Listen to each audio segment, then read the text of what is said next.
what verse la taqrabu zina? What verse is it? Don't ask me those questions, man. I have no idea.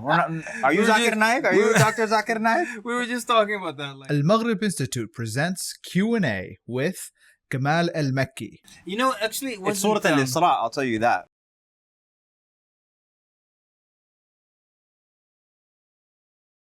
Well, that's uniquely like, yeah, it's a new age thing. It's not even a new age thing. It's very specific personalities who know verse numbers. Yeah, it's Like for me, actually, when I teach, I don't like mentioning the verse number. Like because I personally, I just like to tell people the verse. If you were a math write person, down the verse. Hold on. Yeah. To write down the verse, and you go look it up in the Mus'haf. You go have that relationship. Yeah. But other people, they just want the verse number just for that feeling that they have the verse number, and then they'll never look it up, and that's it. I don't know if you agree with this, but I believe it's actually very easy to memorize the verse numbers. I don't know. Please teach me. No, I I have think no it's idea. very easy, and I can do it, and I sometimes do, but it was never the style of the scholars, so I never bothered with it. I never bothered with it, but it's not my style at all. I think it would be a headache for me to try to remember numbers. We kind of derailed, but what I'm saying is like, even in that case, right? Like, because I think we talk a lot about zina, but one thing I feel like maybe it's not the scope of the class, right? But this idea of like, a lot of things has to happen before you fall into it. Yeah. And Allah that's says don't why come near it. Don't come near Yeah. it. So everything that leads to it is in and of itself, not everything, but for the most part, in and of itself, haram. Yeah, because like even the situation like all the rape case situations, right? It's rarely at random. Yeah. More often than not, it's somebody that they knew or that they may have been with, or simply got into a situation where it wasn't consensual and it wasn't clear, right? Yes. And so and this is like, that's even like further out, but we're talking about even zina itself. There was a comedian once who made a statement which was very, comedians sometimes, they really do like notice things and present things at a different angle that you would have thought about. But he was like, imagine if there was a hyena, right? That was super dangerous to me. Okay. I would be very careful around that hyena. He was like, as a man, right? Or a lion or whatever, some sort of predatory animal and he was like, do you know what that is for women? Men. I remember this. You know what I mean? He was like, it's men. It's like when you look at everything bad that happens to women, it's coming from men. And so the idea that a woman would go on a date with a stranger is terrifying, right? She's basically saying like, I know you could kill me, but let's go.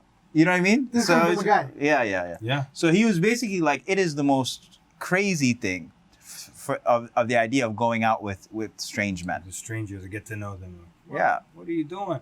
Actually, I know one imam maybe recently heard of or found out about hookup culture. Shocked, huh? Yeah, and he said, wallah, he said something reasonable, yani. He said, wallahi, if the haram is that easy, I'm not gonna make the halal difficult.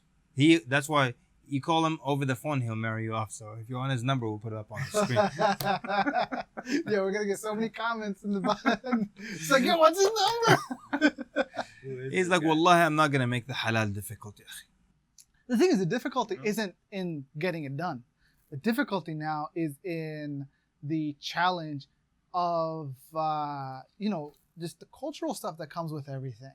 Like, getting people together and everything that goes with that, and the amount of people that get upset as like, oh, we got, that is a big discussion. Yeah. When we talk about resolving the marriage crisis, I'm not even talking about marriage crisis. I'm talking about just like marriage crisis is on a larger thing, and for me, it's not even a crisis. It's I'm saying South Asian, but it's immigrant Muslim culture around marriage. it's not even immigrant Muslim culture around marriage. Again, it's American society. Like, marriage in and of itself is... No, but like if people wanted to get married, barring, Arab or South Asian culture, it wouldn't be difficult. Yeah, but realistically, is it harder in American society or the immigrant? Oh, for sure, the immigrant society. Yeah. And that's one of the reasons. It's like, a you're long not going to get married discussion. to 45. Like I'm saying, generous, Oh. like, and if you're I a don't know. woman past 30, I was just at a wedding of 22 and 23-year-olds. Like people are getting married. It depends on the family and the that's culture. here. Yeah. Who are you talking about? Well, I'm talking.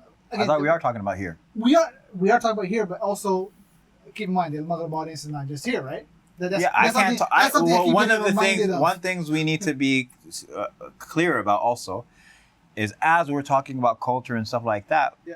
I personally, for one, I'm not familiar with every culture that the Al-Maghrib world operates in. Right. And so for everybody who's watching and listening and absorbing and all that type of stuff, there's some things that we're talking about specifically the American context. I have no idea what's going on in the UK or what's going on in Malaysia.